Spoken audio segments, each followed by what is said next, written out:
I wasn't planning on going back, not for a ceremony, not for family, definitely not for her.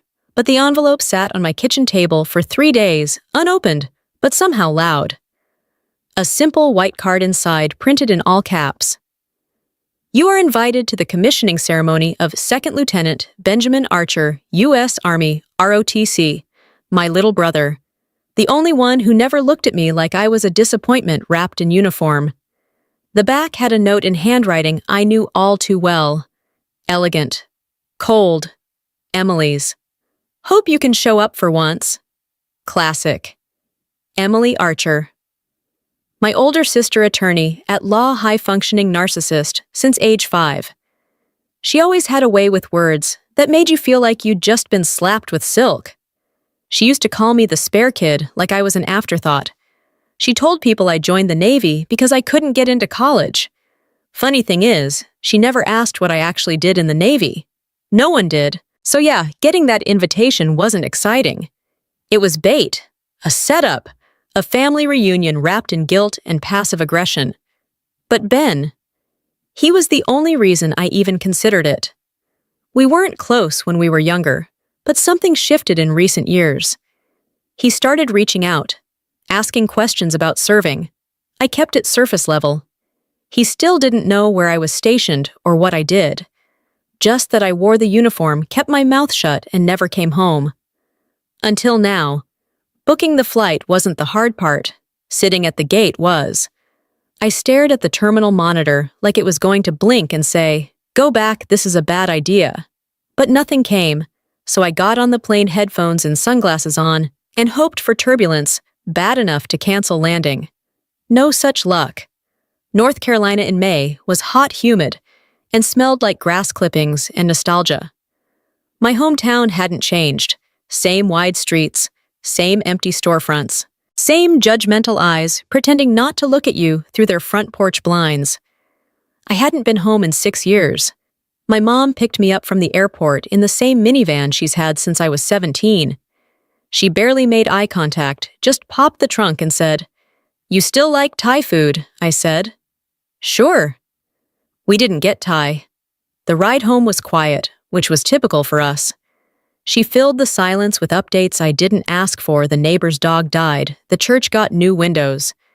Emily was up for some local board thing. She didn't mention Ben's graduation once. I didn't ask. When we pulled into the driveway, I spotted Emily's car already there. A Lexus, obviously. Black, spotless, smug.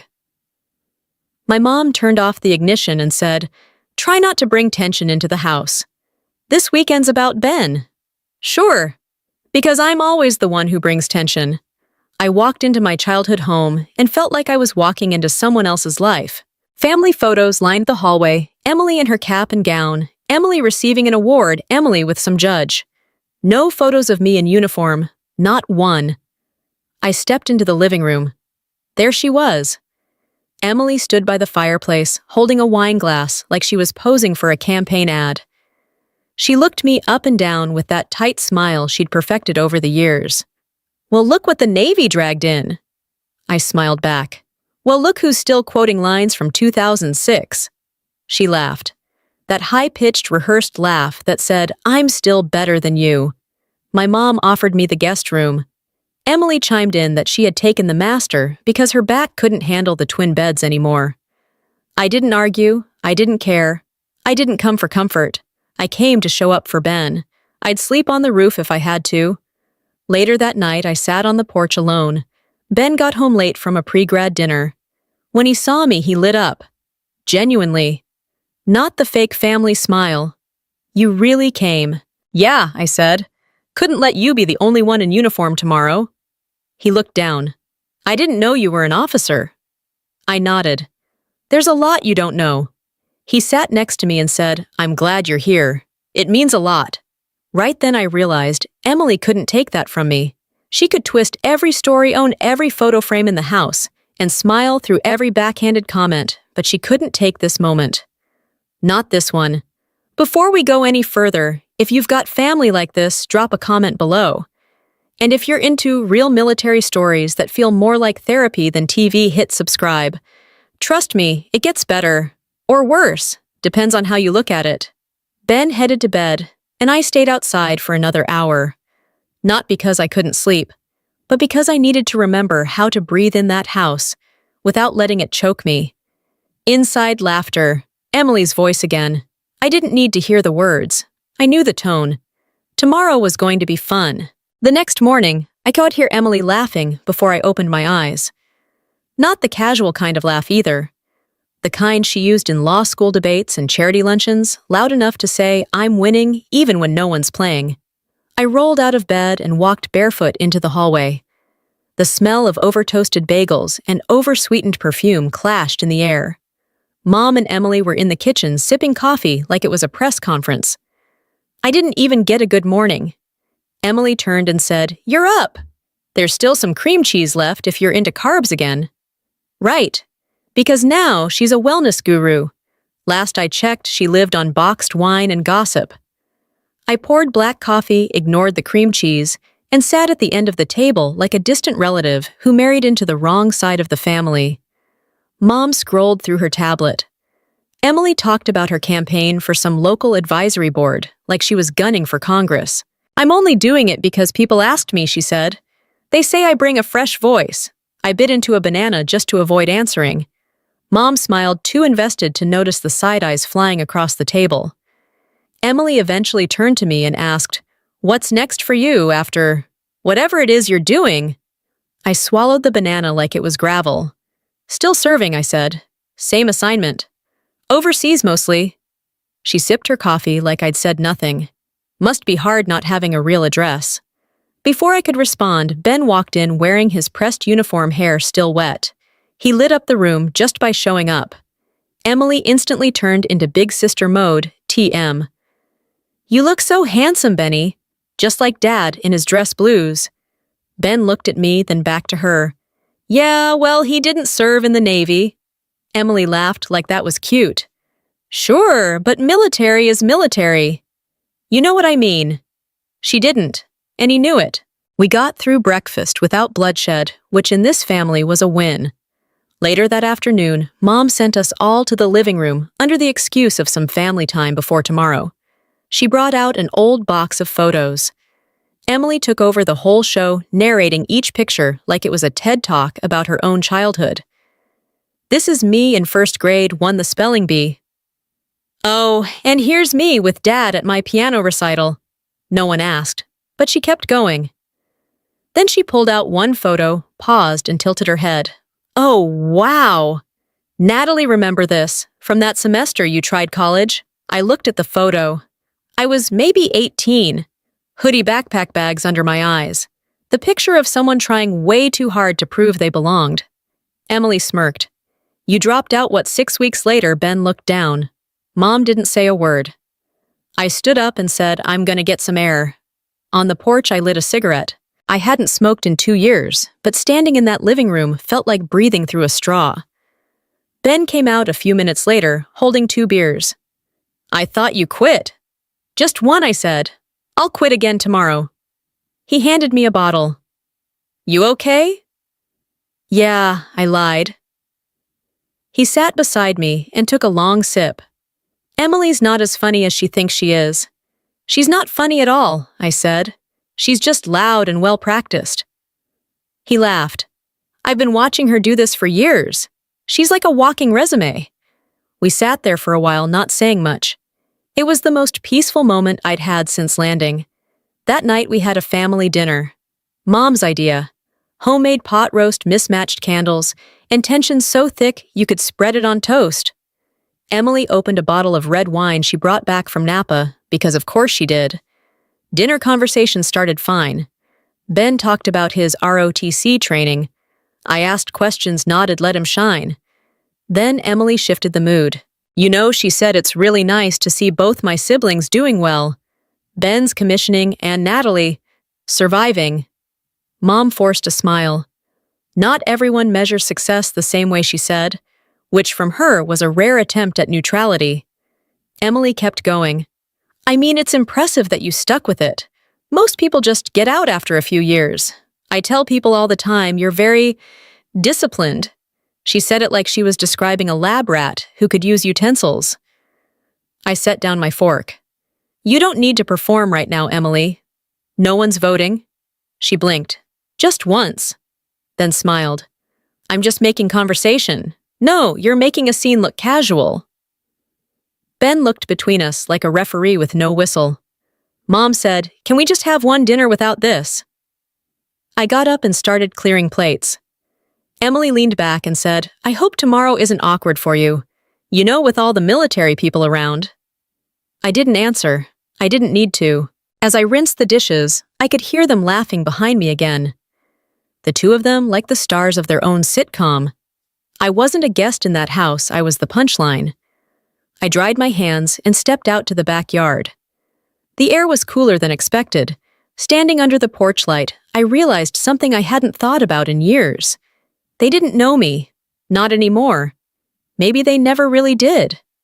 The next evening, I found myself exactly where I didn't want to be at the dining table again, trapped between overcooked roast chicken and undercooked family tension. Mom had decided that tonight's dinner would be just the four of us, as if trimming the guest list would cut the passive aggression in half. No chance. Emily was already 2 glasses into her wine and talking about some fundraising gala, like she ran the Pentagon. Ben was scrolling his phone under the table, and I honestly didn't blame him. Emily lifted her glass and looked at me. You know, Natalie, I think it's great that you're, still doing your Navy thing. I read somewhere they're letting women on submarines now. Is that what you do? I didn't respond. Because first of all, no, I don't work on a submarine. Second, if she actually cared, she would have asked 10 years ago. And third, her tone wasn't curiosity, it was theater. Ben tried to redirect. Natalie's in Intel, actually. She's done some serious work. Emily's eyebrows shot up like that was the punchline.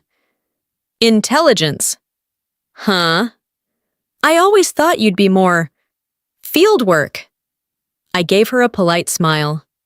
I am the field. That shut her up for a second, which was the most peaceful 10 seconds of the night. Mom chimed in, trying to soften things. We're all proud in our own ways. I mean, Emily's doing great, and Natalie's doing her part too. Everyone finds their path. Right? Emily added. Some of us just took the highway. I dropped my fork a little too hard on the plate. And some of us didn't need a map from Daddy's money to get there. Ben looked up. Mom cleared her throat. Emily smiled like a shark who just smelled blood. You've always been so dramatic, Nat. You ran off to the military like it was a movie. You didn't even finish your first semester of college. And there it was. The old scar reopened without warning. I took a sip of water and stared at the glass like it could drown out the sound of her voice.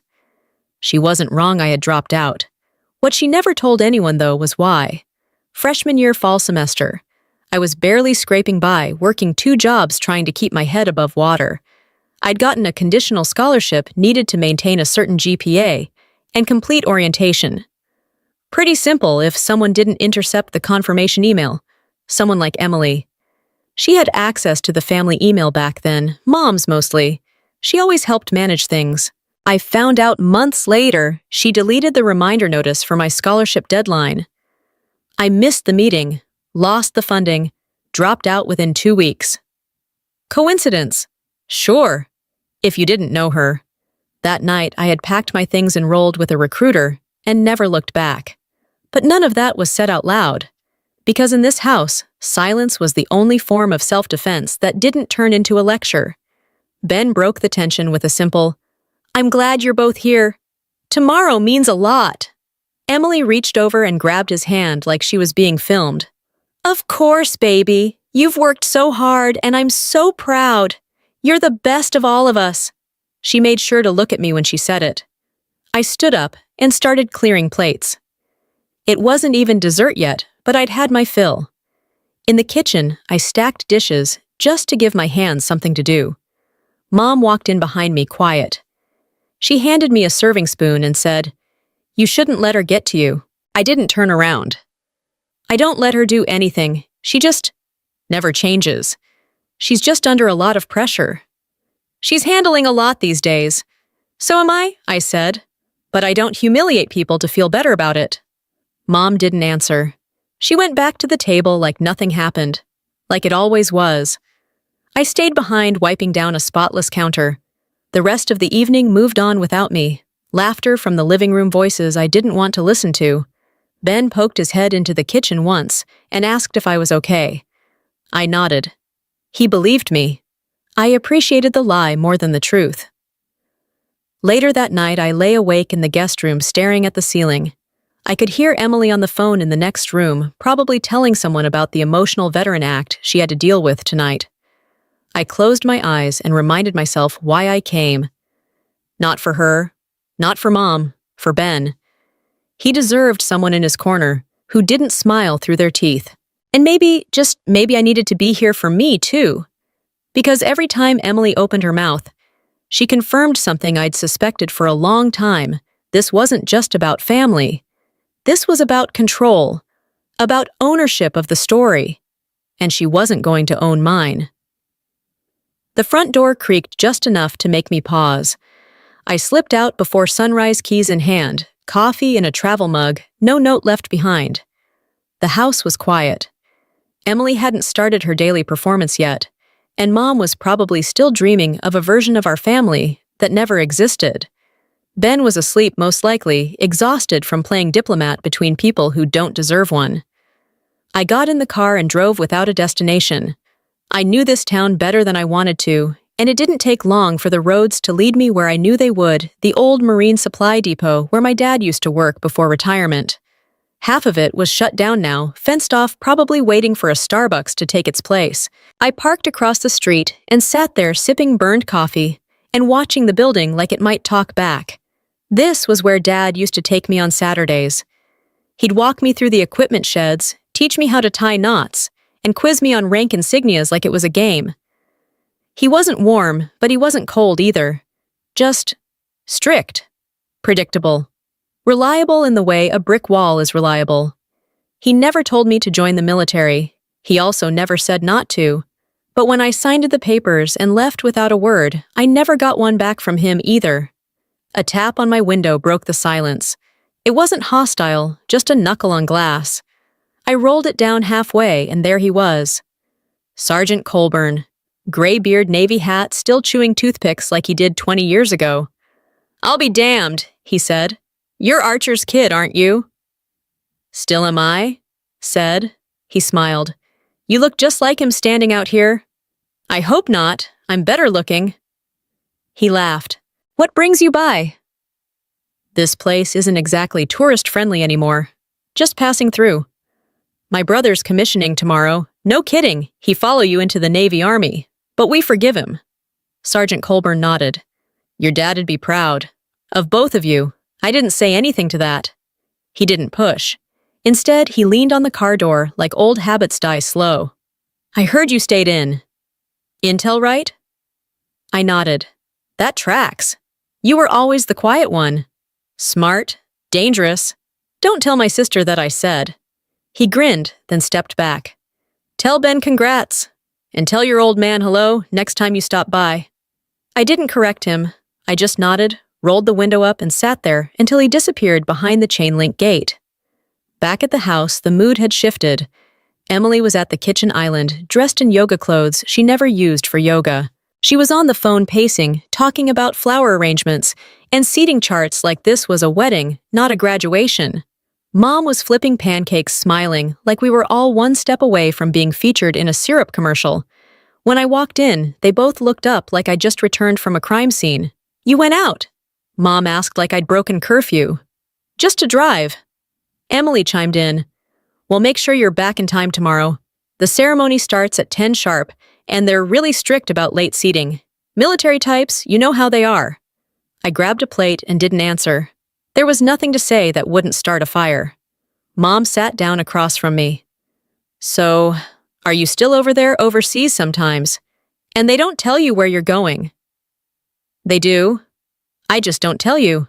She blinked. "Oh." Emily smirked but stayed quiet. For once. After breakfast, I went out back. I needed air and I needed distance. The backyard hadn't changed. Same crooked swing, same rusted grill, same patch of grass where Ben broke his arm trying to jump from the porch. But I noticed something new, 2 lawn chairs side by side facing the fence. One of them had a cushion with a quote stitched in, "Family is everything." I sat in the other chair, wondering who put that quote there and whether they believed it. I didn't. I heard the sliding door open. Emily stepped out, barefoot, wineglass in hand, even though it was barely 10 a.m. She didn't sit, just stood next to the chair like it might bite her. "You know, if you're planning on making tomorrow about you, don't." I didn't look at her. "It's not about me." "Good," she said, "because Mom's already nervous, and Ben deserves a clean moment." I stood up and faced her. "You don't get to decide who deserves what." Her jaw tensed.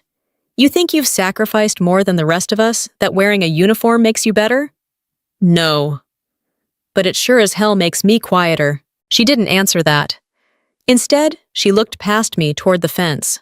"I worked hard for what I have. I earned my reputation. I didn't need to play soldier to feel important. You needed to bury mine to feel important." She finally looked me in the eye. "If you really want peace in this family, you should stop digging up old drama." I stepped closer. "You think I'm the drama? I haven't said 10 sentences to you since I got here. You've said 5 dozen. Her face didn't flinch, but her silence did. It stretched long enough for me to walk back inside without another word. And when I did, Mom was in the hallway pretending to sort laundry. She heard every word. Of course she did.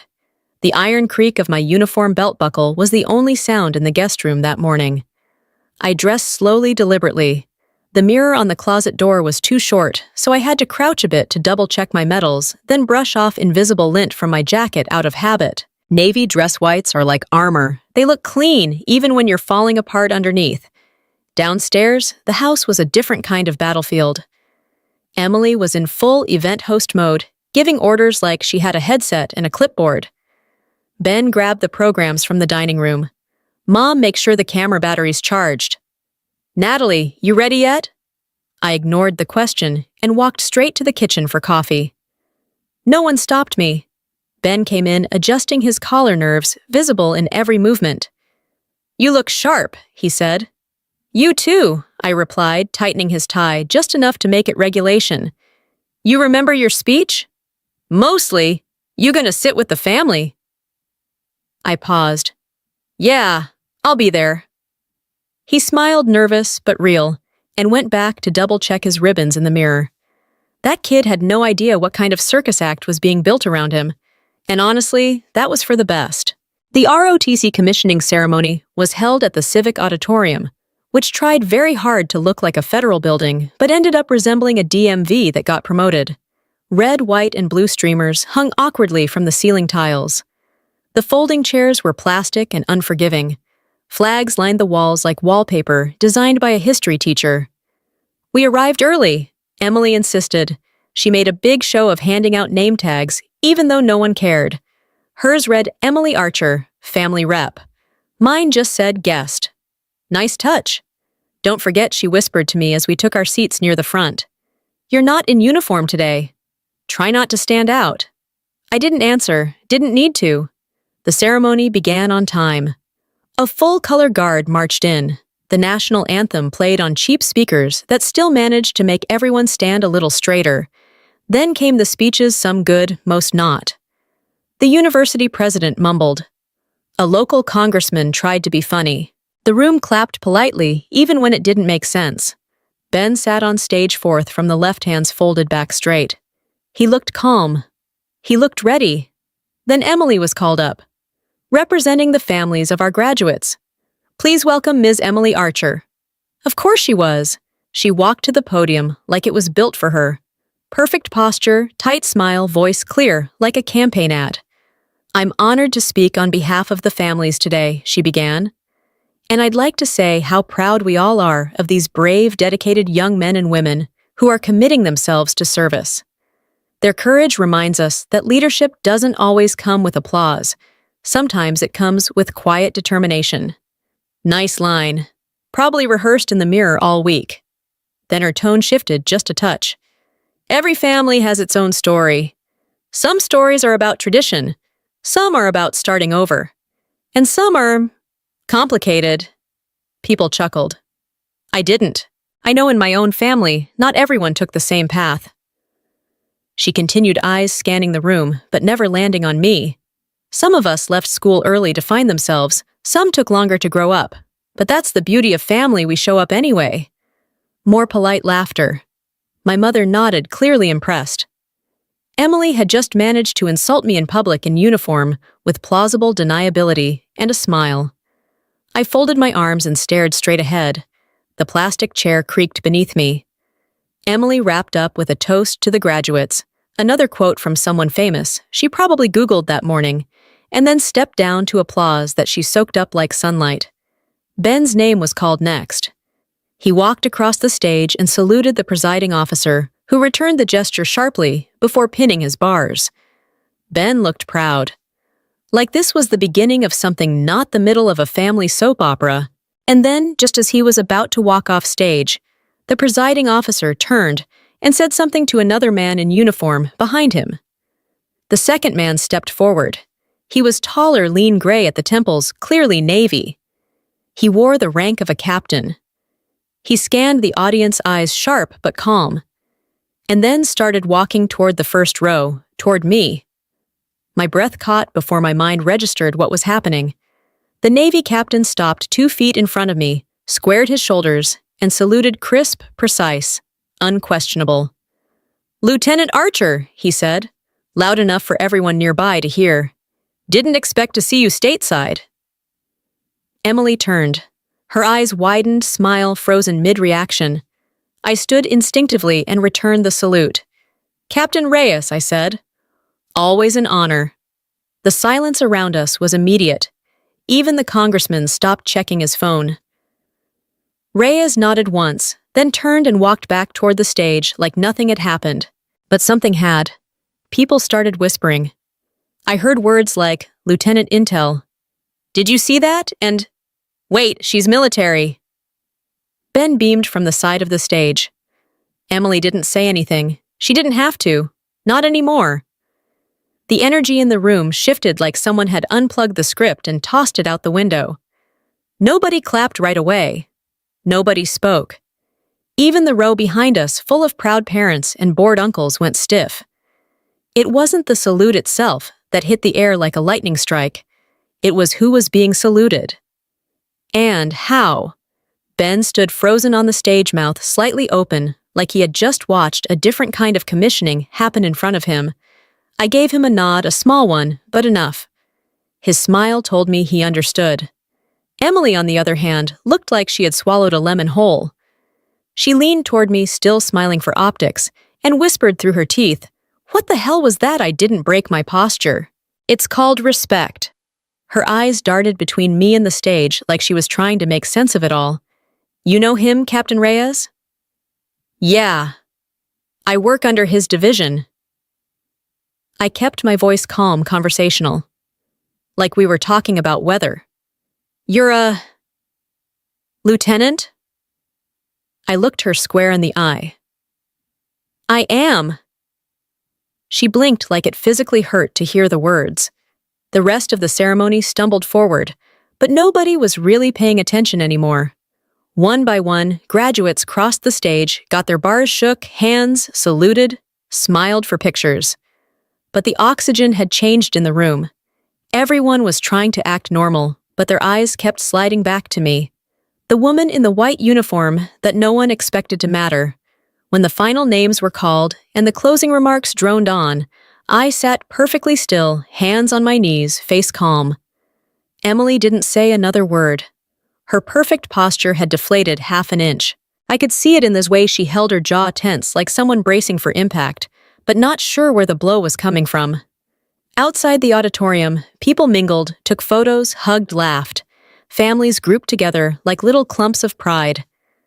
I waited by the side of the steps, out of the main chaos. My uniform already did enough talking for me. I didn't need to insert myself. A few feet away, 2 young cadets nudged each other and looked over. Was that Captain Reyes saluting her dude? That means she's probably in Intel or something. Nobody gets a public salute like that unless I turned slightly so they could see I'd heard them. They shut up fast, nodded politely, and walked away looking like they'd just seen a ghost. Ben found me before Emily did. Find. He ran down the steps and pulled me into a full hug. None of that side-shoulder military bro stuff. Just a real human hug. You didn't tell me you were that kind of lieutenant, he said, grinning. There's only one kind, I replied. He laughed. You know what I mean. That was... Wow! That was amazing, I smiled. Proud of you, Second Lieutenant. He beamed. Proud of you too. I heard her heels before I saw her. Emily approached like she was walking into court, composed tight-lipped, scanning for openings. That was... unexpected, she said. You could have given us a heads up, I shrugged. You told me not to stand out. I was just following instructions. She smiled thin and flat. I didn't realize you were... that high up. I didn't realize I needed to report to you. She gave a breathy laugh, the kind that tried to say, I'm still in control. Well, I suppose I'll have to update a few stories I've told. I tilted my head. Or maybe stop telling them. That landed. She didn't answer. A woman with a clipboard, probably from the school's ROTC office, came over and introduced herself. She offered to take a photo of the siblings, clearly not realizing she was walking into a minefield. Emily said yes before I could say anything. Ben stood between us, still grinning, oblivious to the tension slicing through the air like wire. I posed. I smiled. I let it happen. The woman clicked the camera, said something about it being a beautiful moment, and walked off. Emily turned toward me, adjusting her blazer, like it was armor. You know this doesn't change everything. I looked at her. No, it just revealed it. She blinked. For once, she didn't have a follow-up. Ben was pulled away by a group of his classmates for more photos, and suddenly, it was just the two of us again. No stage, no script, no audience. Emily folded her arms.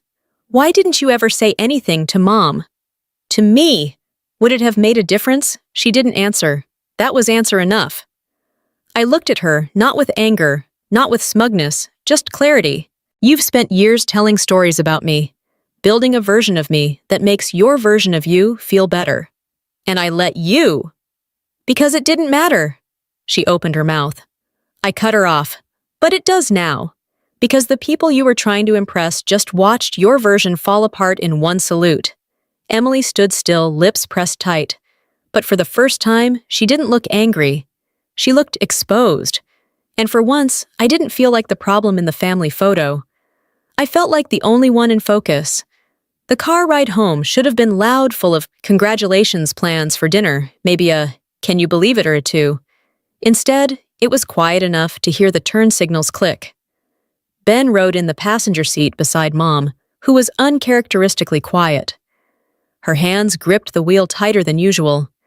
Emily and I sat in the back like kids after a parent-teacher conference gone wrong. The silence between us wasn't just awkward, it was tactical.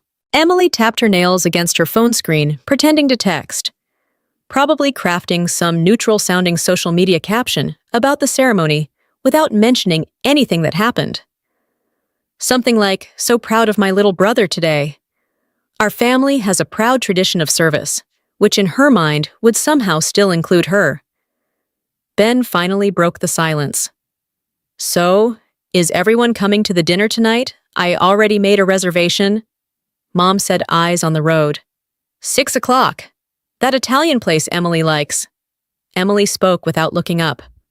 Oh, I thought we were keeping it small. Just family. I glanced at her. What am I then, the dog? She smiled without teeth. Didn't say that. You didn't have to. Ben sighed, she-eyed. Can we just eat together like normal people for one meal? That's asking a lot, I said. Emily folded her arms and stared out the window. It's been a weird day. Let's just get through dinner. Ben looked at me through the rearview mirror. You'll be there, right? I nodded. Yeah. Wouldn't miss it. The rest of the drive passed in silence again, but it wasn't heavy anymore. Just tired. Back at the house, we scattered like strangers in a waiting room. Mom went upstairs to change. Ben disappeared into the backyard to call one of his ROTC buddies. I went to the guest room and sat on the edge of the bed, still in uniform. I hadn't taken it off yet, and honestly, I wasn't sure I wanted to. It felt like a shield one that made people hesitate before saying something they'd regret. There was a soft knock on the door. It opened before I answered. Emily stepped in, not bothering to ask. She leaned against the dresser arms, crossed eyes hard to read. "Everyone's talking about you," she said. "I noticed. You could have warned me. I didn't think I owed you a warning." She looked down, then back up. "That salute, you planned it?" I raised an eyebrow. "You think I planned a formal salute from a superior officer in the middle of someone else's commissioning ceremony?" She didn't answer. "I didn't even know Captain Reyes would be there," I added. "Turns out some people recognize quiet work when they see it." Her jaw tightened. "You made me look like a liar." "No," I said, standing up. "You did that on your own. I just stopped covering for you." We locked eyes. It wasn't hostile anymore. It was something else, raw maybe. Real. "I told people things about you because I thought you were gone," she admitted, voice low. "You cut us off. You didn't come home. You never called." I took a breath. "I was deployed. You think I had time to chat between briefings and dust storms?" She shrugged. "It felt like you abandoned us." "No," I said. "I abandoned you. There's a difference." She looked away, and for the first time I saw something shift. Not regret, not guilt, just understanding. I didn't join the Navy to spite you, Emily. I joined because no one else gave a damn whether I succeeded or not. The Navy didn't care where I came from, just what I could do. She nodded slowly, eyes still averted. "And you're good at it." I sat back down. "Yeah, I am." We stayed in that silence for a minute. Not tense, just quiet. Then she said, "I'm still going to dinner. So am I." She nodded once, then left the room without another word. At the restaurant, we were seated at a round table under fake grapevines and mood lighting that made everything look like a flashback. The waiter handed out menus. Ben looked happier than he had all day. Mom tried to carry the conversation, but even she had trouble avoiding the shift in dynamic. The server returned to take drink orders. When he got to me, he glanced at my uniform and said, "Thank you for your service, ma'am." Emily looked down at her menu.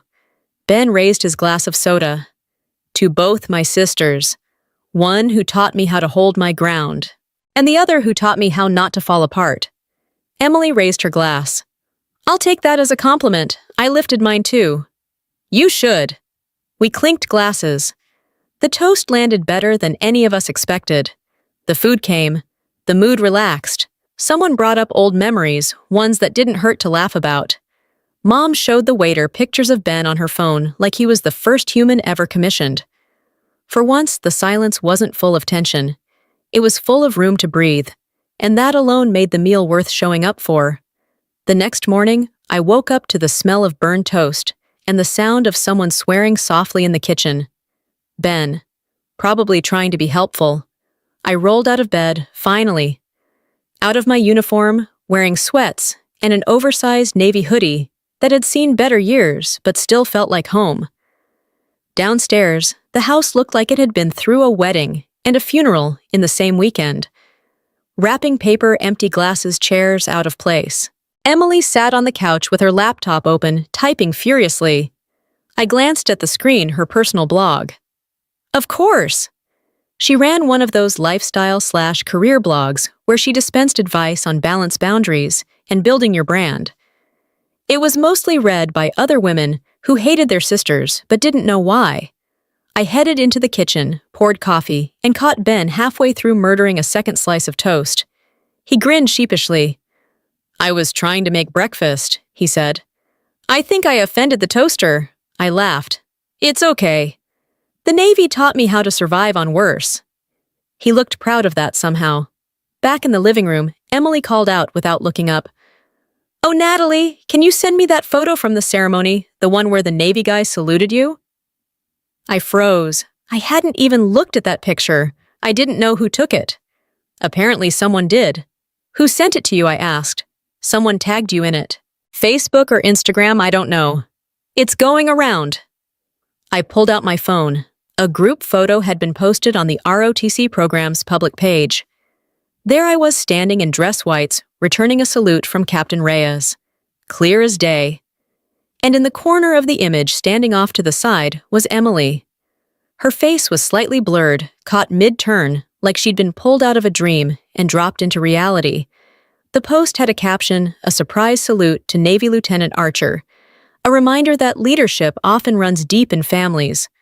Already, over 3,000 likes, a couple hundred shares, dozens of comments like, "That's her sister, didn't even know she was in the Navy." Badass. The sister's face, though. Yikes. I could feel my pulse tighten in my ears. Emily shut her laptop. "Anyway, I'm thinking of writing something about it.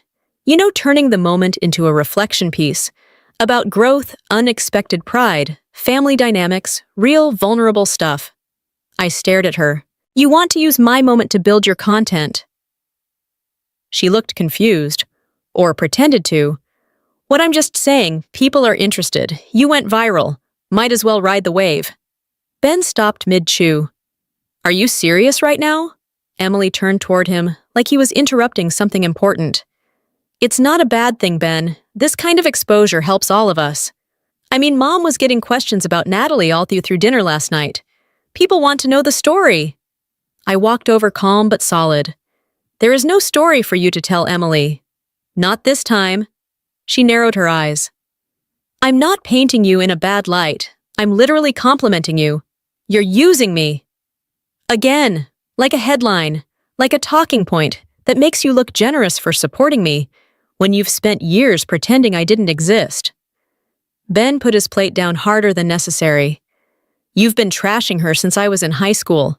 Now she gets a little recognition, and suddenly you're all inspirational journey. Come on!" Emily bristled. "I'm allowed to grow, Ben." I shook my head. "You're not growing. You're spinning. Big difference." She stood up defensive now. "So what? I can't mention my sister in a post, can't say I'm proud." "You can say it to me," I said. "You can say it over coffee or a phone call or literally any time in the last 6 years. But you didn't. And now that the internet sees value in me suddenly, I'm a moment you want to monetize." Emily opened her mouth, then closed it. For once, she didn't have the words. Ben walked out of the kitchen. "I'm going for a run," he said, grabbing his shoes. "Let me know when this house isn't a press release." The front door slammed. I looked at Emily. "You don't get to reframe this." She stared back. "People are going to talk either way. Would you rather I just ignore it?" I didn't answer. Not because I didn't have one, but because she wouldn't understand it. Not yet. Maybe not ever. I walked upstairs, closed the door, and opened my laptop. There were already 3 messages in my inbox from Military Podcast's YouTube channels and a LinkedIn message from someone at a defense conference asking if I'd be interested in being a guest speaker. None of them knew anything about me. Just a photo. One moment, one salute. And still, that was more interest than anyone in my own family had shown in a decade. I closed the laptop and sat back, breathing slow. The uniform didn't make me someone new. It just revealed who I already was. And now everyone else had to catch up. By late afternoon, I'd changed into jeans, pulled my hair back, and escaped the house for a walk. No uniform, no tension, just a small stretch of cracked sidewalk, old pine trees, and the distant hum of a lawnmower somewhere down the block. It was the first time since the ceremony that I didn't feel watched, or so I thought. My phone buzzed. Unknown number. I usually don't answer those, but something in my gut said, this one's different. "Lieutenant Archer?" The voice asked, clear and official. "Yes." "Speaking. This is Captain Reyes. I hope I'm not catching you at a bad time." Straightened up on instinct. "Not at all, sir. I'll keep this brief. Something's come across my desk, and I need clarification. Did you by any chance give an interview to a lifestyle blogger named Emily Archer?" I stopped walking. "No, sir." "Absolutely not." "That's what I figured," he said. "But apparently a blog post went up this morning with your name, your rank, and some rather specific details about your service." My stomach sank. Sir, with all due respect, I've never spoken publicly about my deployments. Certainly not to her. That's what concerns me. Because whoever wrote it tried to. He paused. I'm not calling to accuse. I'm calling to give you a heads up. People are watching now. That photo caught attention well above my pay grade. Intel folks don't usually make headlines, especially not with a viral salute attached. Just be cautious. Anything tied to your name, true or not, reflects on your clearance. I nodded even though he couldn't see it. Yes, sir. I understand. He added one more thing before hanging up. Don't let anyone else write your story, Lieutenant. You earned the right to tell it or not. Click. I stood on the sidewalk, phone still in my hand, barely feeling the heat rising off the pavement. Back at the house, I didn't knock. I pushed open Emily's bedroom door. She was on her laptop, mid-keystroke. The blog page was still open on her screen. A glowing headline at the top read Pride and Protocol, When Your Sister Becomes the Woman You Pretended Not to Need by Emily Archer. Underneath it was a picture of me in uniform, and beneath that, a paragraph that made my blood go cold. Growing up, my sister Natalie was always the rebel. She left college, disappeared into the military, and never looked back. But on the day of my brother's commissioning, she reappeared in full uniform and earned a salute from a Navy captain that left the room stunned. She and I haven't always seen eye to eye, but in that moment, I realized I had judged her too soon. It was polished, careful, framed like admiration, but it used my name, my rank, and pieces of my life that weren't hers to touch. And the kicker, she tagged Captain Reyes by name. Are you out of your mind? I said, walking in and shutting the door behind me. Emily looked up, startled. What? It's a compliment. No, it's a liability. She blinked. What are you talking about? Using my name, my rank, and a senior officer's name in a public post. Do you have any idea how that looks? To the Navy. To my command, it's not like I leaked secrets, she said, standing up. I didn't say where you're stationed. That's not the point. It implies things. You're using a classified reputation to make yourself look reflective and wise, and it's going to get both of us questioned. Emily's expression shifted from defensive to indignant. You don't own the truth, Natalie. I stepped closer. No, but I own my truth. And you've been twisting it for years. I let it go when it was just Thanksgiving dinner jabs or Facebook posts. But now you're dragging me into the public eye without consent, and I'm the one getting phone calls about it. She folded her arms. I was trying to show you some damn respect for once. If you respected me, you'd have asked first. Emily's face flushed. She hated being wrong even more than she hated being told so. I've gotten away with a lot, she said, quieter now. With you, with this family. I know that. But people are finally listening to me, Natalie. Do you know how rare that is? Do you know how hard I had to fight to matter in rooms full of men who assume I got here on my looks or my last name? I stared at her. So your solution is to hijack the one thing I didn't ask to be recognized for? Her shoulders slumped just slightly. I didn't think it would blow back on you. Well, it has. I turned and walked toward the door. Emily said one last thing. What do I do now? Take it down, I said, not turning around. And next time you want to talk about me, don't! In the hallway, I passed Mom, who was holding a basket of laundry and clearly trying to look like she hadn't been eavesdropping from 3 feet away. Everything okay? She asked, her tone already suggesting she knew the answer. Depends, I said. Is your daughter still treating the truth like it's her property? She didn't respond, just shifted the basket in her arms and looked away. And that silence, the one that used to sting, suddenly felt like a win. Because at least now it had a reason to exist. That night I couldn't sleep. Not because I was angry. I'd already felt every version of angry Emily could bring out of me. I'd cycled through betrayal, resentment, silence, and back again. What kept me up was something quieter. The realization that, for the first time, I didn't need to win the argument. Not because she gave up. Because it wasn't hers to have in the first place. The house was dark, except for a hallway lamp Mom always left on, probably more for herself than for us. I walked barefoot through the kitchen and made a cup of tea. The kettle still whistled louder than necessary, like it didn't care about anyone's sleep schedule. I carried the mug out to the porch, sat down, and stared at the backyard like it might answer something I hadn't asked yet. 5 minutes passed before I heard the door creak again. Ben stepped out, hoodie over pajamas, his face groggy but awake. "You're up too?" he asked. I nodded. "Couldn't sleep." He sat beside me and stretched his legs out, then looked over. Emily took the post down. I raised my eyebrows. "Voluntarily? She said you'd kill her if she didn't. So, semi-voluntary." I gave a tired half smile. "Smart choice." We sat in silence for a while, just sipping and breathing. Then he said, "You know, I always knew there was more to your story." I turned toward him. "What do you mean? I mean, you left home like it was a crime scene. No forwarding address, no visits, no calls. But you were never the kind of person who disappeared unless you had to." "I didn't leave because of you," I said. "You know that, right?" He nodded. "I figured. But it still sucked." "I know." Ben swirled his tea like it was whiskey. "I think Emily needed a version of you that made her feel better about herself, and Mom needed a version of you that didn't ask her to choose. So I guess I just got quiet and hoped you'd come back on your own." I leaned back. "That's a lot of weight to carry. Welcome to being the youngest." We laughed, not because anything was funny, but because it was the only thing left to do. Then Ben said something that landed harder than he probably meant it to. "You don't owe anyone an explanation. But if you ever want to tell your version, I'll listen."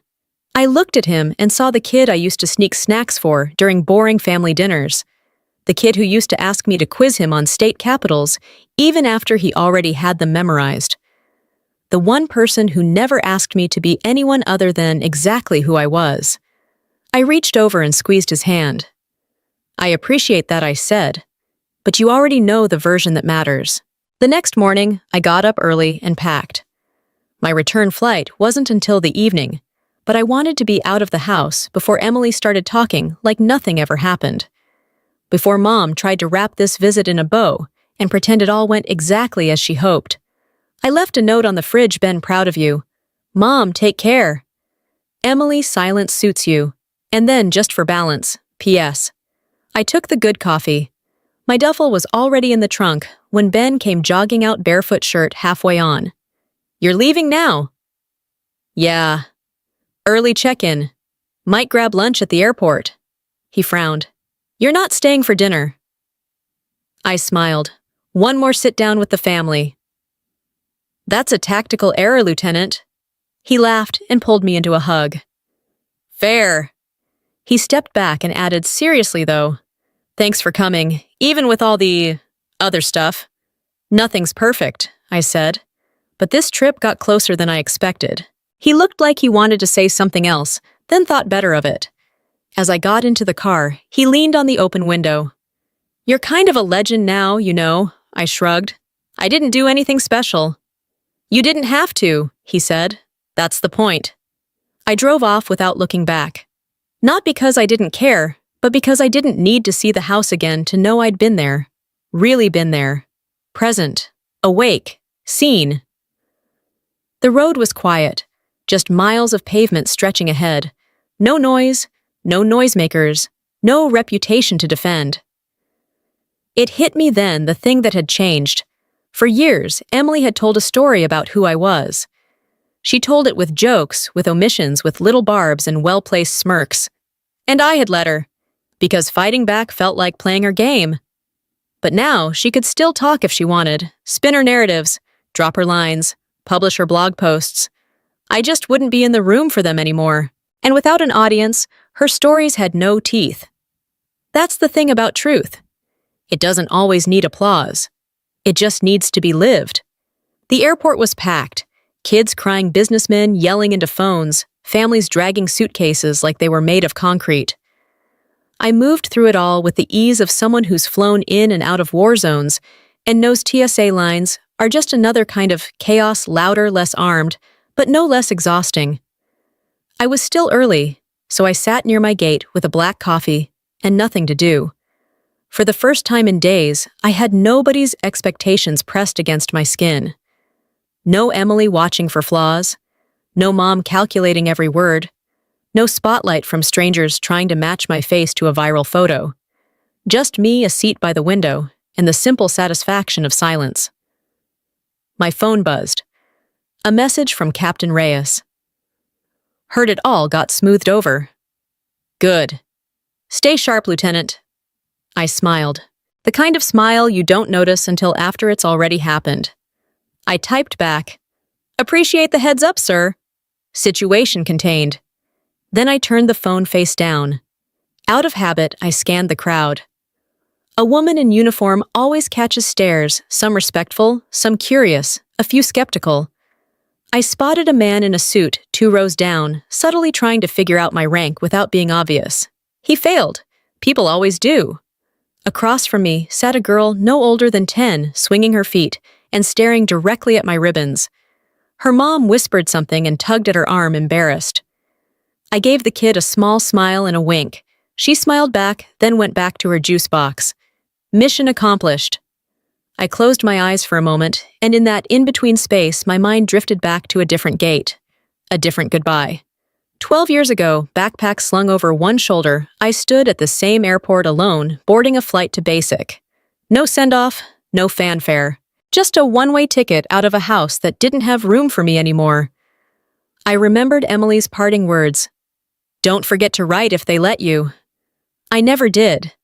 The overhead speaker called for boarding group B, and I stood up. That's when I heard someone call my name. Not Lieutenant Archer, just Natalie. I turned. It was Mom. She looked out of place, still in her church clothes, clutching her purse like it was keeping her upright. I blinked. What are you doing here?" "I figured I owed you a better goodbye than last time," she said, slightly breathless from hurrying. "You didn't leave a real note. Just a smart remark on the fridge." "That was the real note," I said. She half laughed. "Yeah, I figured." We stood there for a second, unsure of how to be people together. She started, then tried again. I wanted to say, "Thank you for coming back, for showing up, for not burning the whole place down." Wasn't tempted, I lied. She smiled like she knew I wasn't telling the truth. "I've let Emily get away with too much. That's on me." "You shouldn't have had to clean up the story," she told. I shook my head.